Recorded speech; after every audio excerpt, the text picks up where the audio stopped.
2004년 총선을 앞두고 한나라당 당무감사 문건을 폭로하는 게 있었습니다. 현역 의원 100명 정도의 전화가 몰려와서 휴대폰을 제가 받지 못할 정도였는데 네. 진상을 파헤쳤거나 이렇게 나가는 걸 지켜볼 수 있다. 기자들이 갖는 가장 큰 사명이 아닐까 싶습니다. 네. 좀 진심을 담아서 쓰려고 했고 그렇게 취재를 했고요. 네. 당시에 야당 국회의원 보좌관으로 생활을 하셨습니다. 출마 준비까지 하셨는데 그 무렵에 와병을 하셔가지고 출마를 적게 되는 좀 아픈 기억이 제 고등학교 때 남아 있었습니다. 이제는 한번 도전해도 되지 않을까 하는 생각을 좀 했었던 것 같습니다.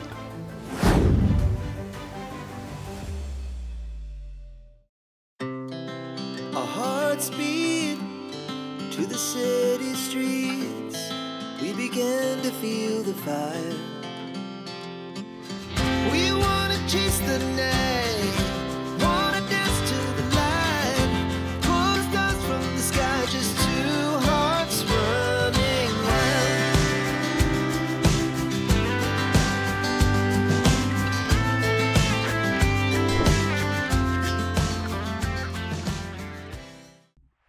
정치인의 인생 궤적을 돌아보는 폴리티션 스토리 시작합니다. 안녕하세요. 저는 오늘 진행을 맡은 정치부 이바름 기자입니다. 오늘 함께 진행을 맡아주실 스웨덴 린네대학교 최인혁 교수님 모셨습니다. 네, 안녕하십니까. 오늘은 이재명은 안 됩니다. 현수막의 주인공이시죠. 이제는 이재명 저격수 부산 수영구 국회의원 정현욱 의원님 모셨습니다. 안녕하십니까? 네, 어서 오십시오. 의원님 사실 기자 출신이시고 방송 진행도 하셨는데 네네. 그래서 그런지 오늘 사실 자리가 좀 바뀐 것 같습니다. 아닙니다. 저는 이제 신분이 바뀌었기 때문에 네. 그렇게 해서는 안 됩니다. 의원님 이력을 보면 네. 초등학교, 중학교, 고등학교를 모두 부산에서 졸업을 하셨거든요. 그렇습니다. 뭐 부산 사나이라고 네. 불리시는데 학창 시절 겪었던 뭐 특별한 경험이나 추억 같은 게 있으실까요? 제가 뭐 태어나서 그다음에 초등학교, 중고 12년 다 부산에서 나왔습니다. 그 다음에 뭐 바로 대학으로 와서 이제 서울 생활을 했지만 그래도 제가 아직 뼛속 깊이 부산 사나이라는 건 제가 뭐 지울 수 없는 거죠. 부산 사나이의 특징이 뭡니까? 거칠다는 지적도 받습니다만 약간 좀 선이 분명하다 그럴까 좀 말이 짧죠. 뒤끝은 없습니다. 네. 그렇게 좀 고맙겠습니다. 그러면 혹시 유년 시절 가정 환경은 어떠셨는지 좀 궁금하거든요. 네, 뭐 유복하진 않았습니다만 그 무난한 생활을 보냈습니다. 그러나 이제 아마 제가 고등학교 중반에 아마 저희 아버님이 와병을 하셔서 좀 이렇게 어려워진 적은 있습니다. 그래도 뭐 버티만 했습니다. 네. 20살이 되면서 대학을 네네. 서울로 진학을 네. 하셨거든요. 서울대 법대에 입학을 네네. 하셨는데 당시에 그럼 장래 희망이 법조인이셨나요?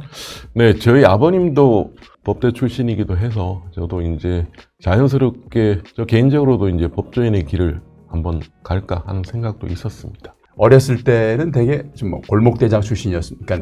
그런 성향이었습니까? 아니면은 뭐 조용히 책을 읽는 스타일이었습니까? 어떻게 보면 골목대장이라보다 그냥 뭐 누가 봐도 그냥 모범생 그런 이미지 아니었나 싶습니다. 네. 좀 저도 활달하게 다녔지만 그래도 상대적으로 모범생 이미지가 아니었나 싶습니다.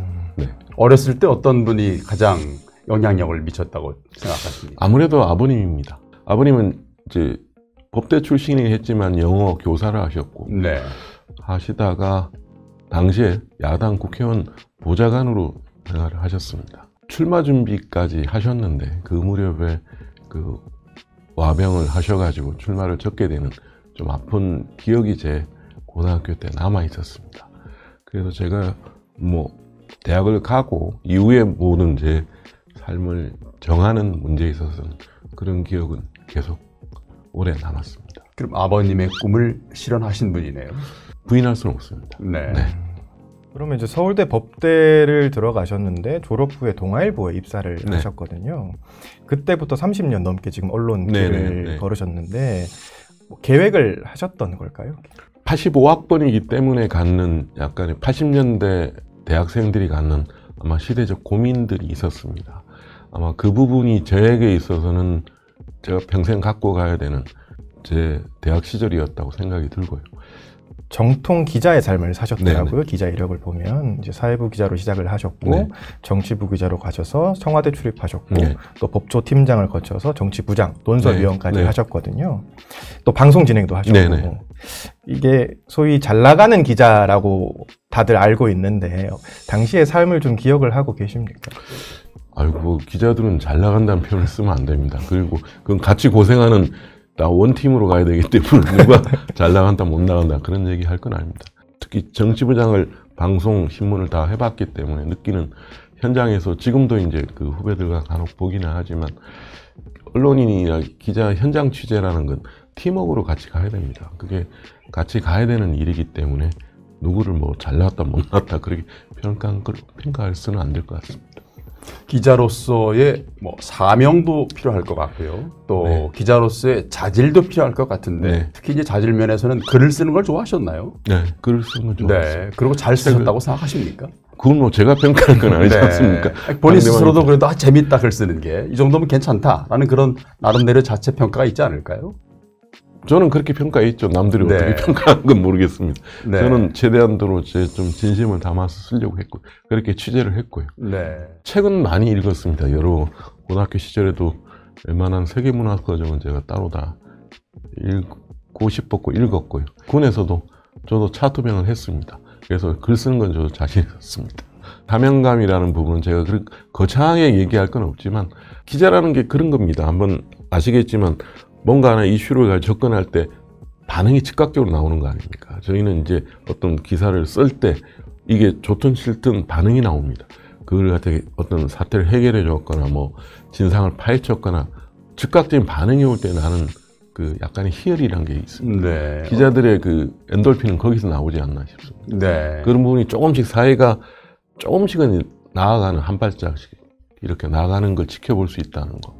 아마 그건 기자들이 갖는 가장 큰 사명이 아닐까 싶습니다. 네. 또 내가 이 기자를 하면서 우리나라의 어떤 면을 좀 뭐 바꿔보겠다든지 아니면 뭐 정론 언론을 한번 내가 한번 나름대로 또 기여를 해보겠다라는 네. 그런 나름대로 각오가 있죠. 예, 있었죠. 특히 저는 주로 정치 현장에서 많이 뛰었기 때문에 정치권의 변화, 정치권이 조금은 나아져야 된다는 생각, 그런 생각을 항상 좀 하고 있었습니다. 그렇게 가야 된다는 생각이 있었고 자연스럽게 제가 가장 큰 나름대로 제가 회심의 역작이라고 할 수 있는 게 제가 2004년도 한나라당 현장 반장을 하면서 썼던 기사가 그때 2004년 총선을 앞두고 한나라당 당무감사 문건을 저희가 폭로한 게 있었습니다.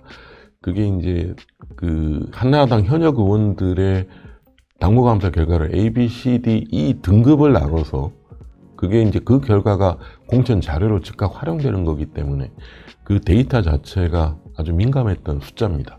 그 반응이 아주 폭발적이었습니다. 과연 이 당무감사 A, B, C, D, E 등급이 과연 제대로 매겨진 것인지, 그럼 어떤 근거에서 나왔던 건지, 이 부분이 명쾌하게 설명이 안 되는 내용이 많았습니다. 그러니까 좀 편의적으로 어떤 부분을 좀 이렇게 유리하게 봐주고 말고 하는, 이게 좀 우리가 속된 말로 표현을 마사지를 한다는 그런 표현을 쓰죠. 그런 표현이, 그런 것들이 가미가 되니 그럼 이 당무감사 결과를 신뢰할 수 있겠느냐, 근본적인 문제제기가 나왔고, 이런 식의 당무감사가 의미가 있느냐. 현역 의원 100명 정도의 전화가 몰려와서 휴대폰을 제가 받지 못할 정도였는데 네. 지금도 모든 아마 웬만한 정당은 당무감사 지역구 조사를 하면서 그 결과를 공천 자료로 활용을 합니다. 그래서 최대한도 공정성을 기할 수 있는 당무감사를 자료를 만드는 하나 결정적 계기가 되지 않았나. 저 네. 개인적으로 그렇게 생각합니다. 사회부나 정치부 경험을 하시면서 또 기억에 남는 기사나 아니면 인터뷰나 뭐 있을까요? 많은 부분에 대해서 저도 뭐 많은 사람을 만나고 여러 분들과 이제 교류할 수밖에 없는 자리가 많았습니다. 저는 개인적으로 비운의 정치인이지만 제 은사이기도 했던 그 박세일 교수님을 많이 생각합니다. 저는 그분이 이제 정치권에 들어오는 과정, 2004년도 들어오시고 그 중간에 이제 결국 정치적 이렇게 좀 이견이 있어서 나가시고 하는 1년의 과정에서 한국 정치가 약간 속된 표현이죠. 패거리를 지어서 다는 그러니까 진영이라기보다도 진영의 가치라도 제대로 있으면 되지만 그냥 이렇게 사람들이 뭉쳐다니는 옛날에 상김식 정치에 있었다면 하나의 이제 진영의 가치를 놓고 이념을 한번 추구하고 우리가 나아가야 될 하나의 그 국가적 어젠다를 고민하는 하나의 그 모티브가 되지 않았나. 저는 박사일 교수께서 정치권에 들어오는 과정부터 많은 얘기를 했지만 그 과정에서 대한민국의 정치가 한 발짝 나아가기 위해서는 그 이념적 가치나 보수의 가치도 정립을 해야 된다. 그런 부분은 많이 저도 공감을 했고 그래서 선진화라는 얘기도 나오고 선진화가 이제 산업화, 민주화, 그 다음 넥스트 선진화로 가는 국가적 목표를 놓고 각 분야별로 어떻게 정리를 해 나가야 될지. 물론 현실 정치는 그게 바로 적용되기는 어렵습니다. 어려운 한계는 있었지만 그런 정도의 정치적 어젠다를 걸 수 있는 새로운 하나의 계기가 되지 않았나. 한국 정치에 새로운 좀 그 모티브를 제공하지 않았나.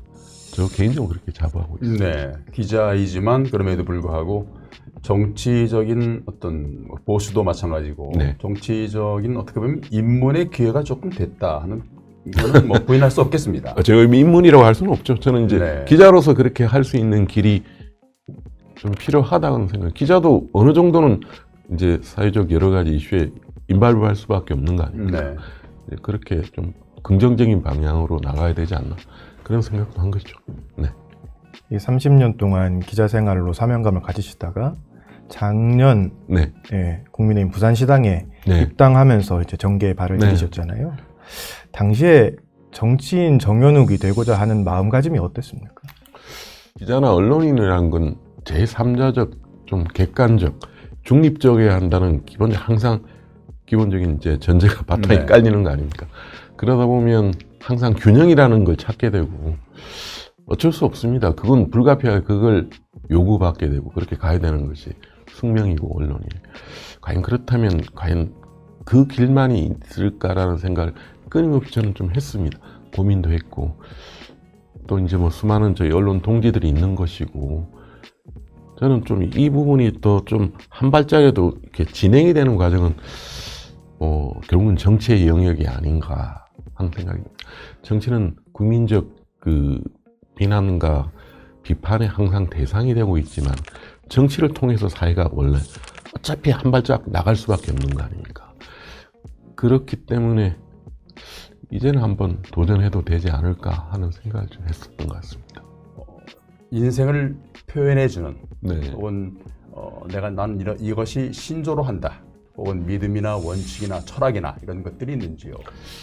제가 고등학교 때 읽었던 여러 가지 소설 중에 헤르만 헤세의 데미안을 조금 숙독을 했습니다. 알을 깨라는 표현들이 많습니다. 네. 이게 알을 깨고 나와야 된다는 표현들이 그 헤세가 얘기하는 몇 가지 강조점 중에 하나입니다. 그래서 데미안이 이제 성숙해가는 과정을 그리는 여러 가지 묘사가 나오는데 저는 군대도 현역으로 다녔습니다. 저는 강원도 철원에서 FM대로 군생활을 하고 나왔습니다. 아마 좀 법대생 치고는 좀 드물 겁니다. 아시겠지만 기자 생활 초년병은 무척 힘듭니다. 잠도 거의 뭐 한두 시간 만에 못 자고 보는 생활을 했고 결국 1년의 과정에서 좀 이렇게 헤쳐나간다는 그런 느낌으로 살아야 된다는 생각을 했던 것 같습니다. 정치권 도전도 저로서는 좀 상당히 무모하다 싶은 도전이기도 했습니다. 처음 가는 길이고 제가 지켜는 봤지만 현실에서 뛰어보는 건 다른 거거든요. 중도에 있는 사람을 설득하는 과정, 또 이게 상대 진영과 또 싸우는 과정. 그래서 제가 조금 헤쳐나올 수 있지 않았나. 좀 무모하리만큼 도전했던 길이었던 것 같습니다. 네. 좌우명이나 좋아하는 단어나 뭐 이런 건 있나요? 저는 거창한 건 없습니다. 네. 다만 좌절하고 이제 고개 숙이고 이렇게 하지 말자는 생각이 강합니다. 저는 판단은 빨리 하지 않습니다. 고민을 거듭하는 스타일입니다. 제가 뭐 사람인 이상 완벽할 수는 없으니까. 그렇지만 가급적이면 좀 올바른 방향으로 가고자 했다. 이런 생각을 합니다. 작년 한 해가 의원님의 삶의 큰 의미였을 것 같은데 네. 어떤 한 해였는지 궁금합니다. 저로서는 작년 한 해가 10년간 벌어질 모든 사건을 한꺼번에 압축해 놓은 게 아니었나. 1년이 10년 같다는 생각이 들 정도입니다. 뭐 선거 준비부터 선거를 치르고 나서 국회 생활을 하고, 그리고 또 지난 연말에 벌어졌던 일련의 사태들이 한꺼번에 벌어졌기 때문에 저도 지금 상당히 좀 혼란스럽습니다. 제가 쉬는 곳에 가서 항상 저는 좀 자기 정리를 합니다. 이게 좀 어떻게 풀어야 될지, 그리고 이게 어떻게 저 나름대로 생각을 정리를 해야 되지 않겠나 하는 생각을 많이 합니다. 아마도 지금 대한민국 국민들, 아마 이걸 시청하시는 분들이나 대한민국 국민들이 그 아래 네. 갖춰서 어떻게 이걸 깨고 나갈 것인가에 대한 메시지 좀 전해주십시오. 45년 해방 이후에 올해 그럼 80년이 되지 않습니까? 대한민국은 가장 최빈국에서 출발했습니다. 어떻게 전쟁을 치른 나라가 이렇게 세계 10위 경제대국이 될 수 있습니까? 그러면서도 가장 어려운 생활을 산업화를 거치면서 헤쳐나왔고, 그러면서도 누구도 상상할 수 없는 민주화까지 완성해서 이 나라를 세계 10위의 경제대국으로, 이게 세계 어느 나라도 대한민국을 부러워할 정도로 대한민국이 됐습니다. 우리나라는 절대 폄훼해서도 안 되고 폄훼받을 나라도 아닙니다. 그리고 스스로 절대 그런 생각을 해서는 안 됩니다. 그런데 우리 스스로 자기 비하해서도 안 되고, 그럼 이 대한민국을 한 단계 업그레이드하는, 저는 그게 선진화라고 생각합니다. 모든 부문에서, 경제도 그렇고 말씀하신 하나의 그 가치나 이념적 부분의 민주주의 제도적 성숙의 문제도 같이 업그레이드 할 수 있는, 진짜 제대로 된 선진국이 될 수 있는 대한민국이 돼야 됩니다. 네. 그렇게 가야 된다고 생각합니다. 네, 어제 발표한 거를 봤더니 대한민국이 수출 기준으로 세계 5위더군요. 네. 참 대단한 국가죠. 예. 네. 우리가 과거는 잊을 수 없어. 잊어서는 안 되고, 그리고 과거의 아픈 기억을 간직하지만 반드시 앞으로 나가야 됩니다. 그러니까 서로의 정치적 이해관계 때문에 뭐라고 다툴 수는 있어도 대한민국이라는 큰 이 하나의 거함이라고 할 수 있을까요? 계속 나가야 돼요. 이걸 지켜야 된다는데 누구도 이의 제기를 해서는 안 됩니다. 결국은 대한민국을 어떻게 더 키워나갈 건지, 그리고 이걸 한 단계 업그레이드 어떻게 시킬 건지, 결국 그게 정치의 영역 아닌가 싶습니다.